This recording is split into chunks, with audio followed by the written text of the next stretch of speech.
think this would be the perfect book. Oh, hello, boys and girls. I was just looking through the shelves to see if I can find a book for International Tongue Twister Day. Did you know that the second Sunday of each November is International Tongue Twister Day? Ooh, that's hard to say. Who knew? Well, one of my favorite books is actually perfect for International Tongue Twister Day. Princess Prunella and the Purple Peanut. How's that for alliteration? Well, let's get started. Princess Prunella and the Purple Peanut, written by Margaret Atwood, illustrated by Marianne Kowalski. Princess Prunella lived in a pink palace with her pin-headed parents, Princess Patty and Prince Peter, her three plump pussycats, Patience, Prue, and Pringle, and her puppy dog, Pug. Princess Prunella was proud, prissy, and pretty, and unhappily very spoiled. She would never pick up her playthings, plump her pillows, or put away her pens, pencils, and puzzles.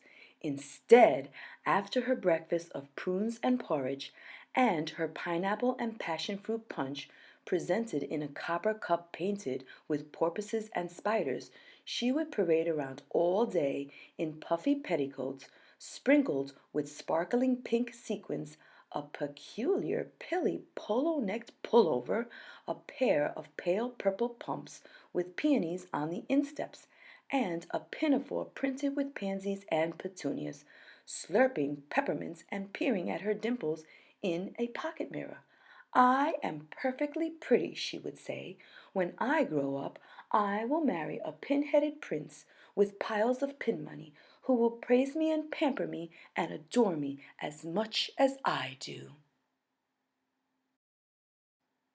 Now, Princess Prunella had a problem perceiving where she was going because of the pocket mirror. At supper, it was hard for her to place the spoon precisely between her lips, so she spilled parsley and potatoes on her pinafore, producing spots.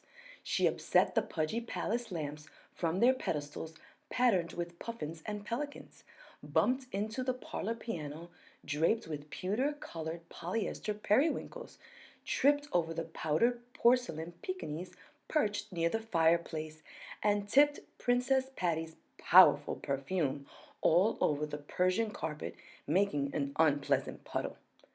Princess Prunella, pray pay attention, said the palace parlour-maid Penny, and please do not leave peppermint wrappers in the potted palms. Pooh, Penny, replied Prunella peevishly. Who gives a piffle what you think? You are nothing but a paid servant. Plod off and get the scrub pail and wipe up that puddle of poisonous perfume. Oh my. Then she stepped on the tails of the plump pussycats Patience, Prue, and Pringle. Pardon me, said Patience. You are not polite, said Prue. Psst, said Pringle. Oh, don't pester, you parasitical pipsqueaks, said Princess Prunella. Pussycats are perverse, piddling, pointy-pawed, pie-faced pudding brains. They are not worth spit.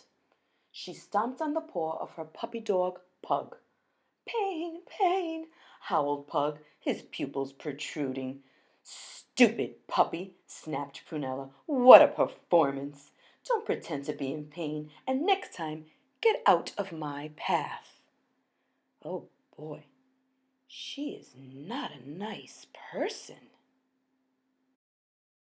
One April day, a white-haired, wrinkly-wristed wise woman in a sparse but pristine pleated petticoat, paper slippers, and an imperfectly patched wrap tapped at the door. Princess Prunella opened it because she was going out anyway, with her purse full of peppermints and spinning a parasol so she could prance around in the pale spring sunlight and get a better view of her perfect dimples in her pocket mirror. What do you want? She snapped.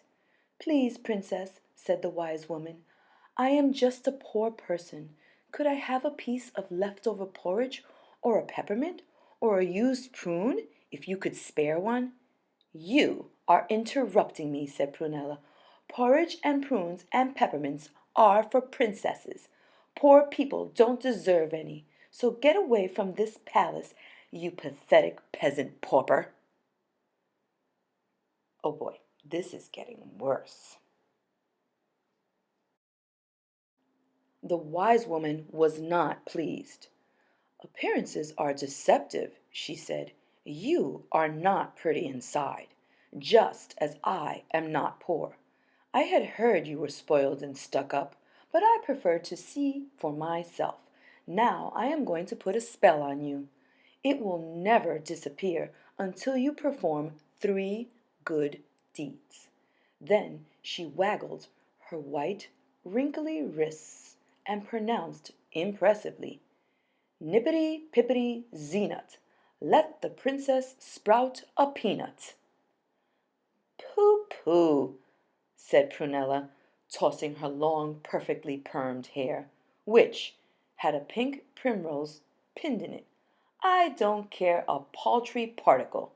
And she pushed the white-haired, wrinkly wristed wise woman off the palace porch and pulled the door shut. Oh my! But the next time she peeked into her pocket mirror, there was a purple peanut, the size of a pea, right on the tip of her nose. "Oh, how putrid!" she said. "I am no longer perfect." And she began to weep. "Never mind, Prunella, my pet," said her pin-headed but practical parent, Princess Patty. "Purple peanuts are temporary. It will pop and disappear." And for supper she fed Prunella some parsley and paprika soup, a pile of potted pigeon and pike and pickerel pancakes, and some pepper and porridge preserve, on a pretty plate patterned with pendulous poppies. But the next day the purple peanut was still there. Now it was as big as a peach pit.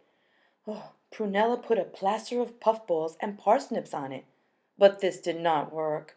She ordered up a pepperoni and marzipan pizza and some popcorn and pickles, with a piece of pecan and pickerel pie for dessert, to help her feel better, but this did not work either.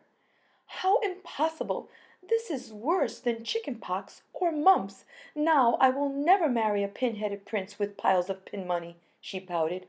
"What prince, however pin-headed, would want a princess with a purple peanut as big as a peach pit on her nose?"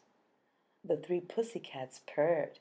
"Serves you right for being a selfish pig," they said. Prunella wept herself to sleep with a pillow over her head. In the morning the 3 plump pussycats poked and pinched Princess Prunella awake with their pointy paws. "We pity you," they whispered. "Your eyes are all pink and puffy, and that purple peanut is as big as a pumpkin. So we will remind you of what the white-haired, wrinkly-wristed wise woman said. Perform 3 good deeds, and your purple peanut will pop." "What are good deeds?" said Prunella. "You are a perverse pie-faced pudding-brain," said the 3 pussycats politely, paddling pompously away on their polished paws. "You should have paid more attention." Princess Prunella paced pensively across the Persian carpet, attempting to think up good deeds. She could not think of any, so she went out onto the patio with her parasol and her purse full of peppermints. "I have been a proud, presumptuous, and preoccupied princess," she pronounced, and a pearly teardrop plopped sloppily onto her spotted pocket hanky. Then she perceived 5 party-colored parrots pouncing on the petticoats, pinafores, and pussy-colored pantaloons that Penny, the palace parlour-maid, had pinned with pegs to the parapet. "Oh, if I don't prevent those pouncing parrots from pecking perforations in the petticoats, pinafores, and pantaloons, Penny will be up to her armpits in trouble," thought Prunella. so she prodded the parrots away with her parasol. The purple peanut grew smaller, but Princess Prunella did not notice because she saw her prized puppy dog Pug being pursued by a poisonous puff pig. There was a large population of these perennially prowling around among the porcupines, partridges, and painted turtles in the nearby plantation of poplars and passion flowers. Pug, Pug, do not despair, she cried, and pelted after the puff pig as fast as she could go, picking up pebbles and propelling them at it with all her power. The petrified puff pig plopped down, and Prunella scooped up Pug, whose pulse was pounding, and who was panting with panic. She patted him and fed him a peppermint. The purple peanut grew smaller, but Princess Prunella did not notice, because for once she was thinking about someone other than herself. Good girl, Prunella. Princess Prunella proceeded down the path towards the palace pond. There, while stepping around an apple sapling, she saw a pear-shaped, pin-headed prince about to plunge in among the plastic lily pads. He was sporting a plaid pajama top and a pair of preposterous, plum-colored, polka-dotted pants. "Prince, Prince," she called, "don't plunge. That pond is polluted. Also, it is full of ponderous, pointy-toothed pike, which will probably eat you." "You have preserved my life, Princess," said the pear-shaped, pin-headed prince. "Your prudent personality is a praiseworthy and precious pearl. As princes go, I am practically a pauper, with almost no pin money, but when you are older, perhaps I might be prepared to propose." "But surely that is not possible," said Prunella unhappily. "Why not?" said the pin-headed prince placidly, with his hands in his preposterous, plum-colored, polka-dotted pants pocket. "Because of the purple peanut as big as a pumpkin on the tip of my nose," said Prunella, who had just remembered it. She was not predisposed to accept this particular prince as her life partner. Although he was properly apparelled and partially presentable, she no longer cared about pin money, but she pined for a particle of her previous self-respect. "There is no purple peanut," said the prince, peering. And it was true. The purple peanut had disappeared. The plump pussycats perched in the pear tree purred with rapture. Penny the palace parlour-maid applauded, and the white-haired, wrinkly-wristed wise woman who had been peeping from behind a potted palm on the patio pronounced her approval of Princess Prunella's 3 positive performances. Even the pin-headed parents, Princess Patty and Prince Peter, who had spoiled Prunella in the first place, were pleased. It is an improvement to be with a person who is not peering into a pocket mirror all the time, especially at supper, when we are having pheasant pie with whipped turnip surprise and papaya pasta and parsnip pinwheels and parchment and pumpernickel pastries, they said. It is more polite. And, for once, although pin-headed, they were right. Wow, I love it. An excellent and exemplary ending.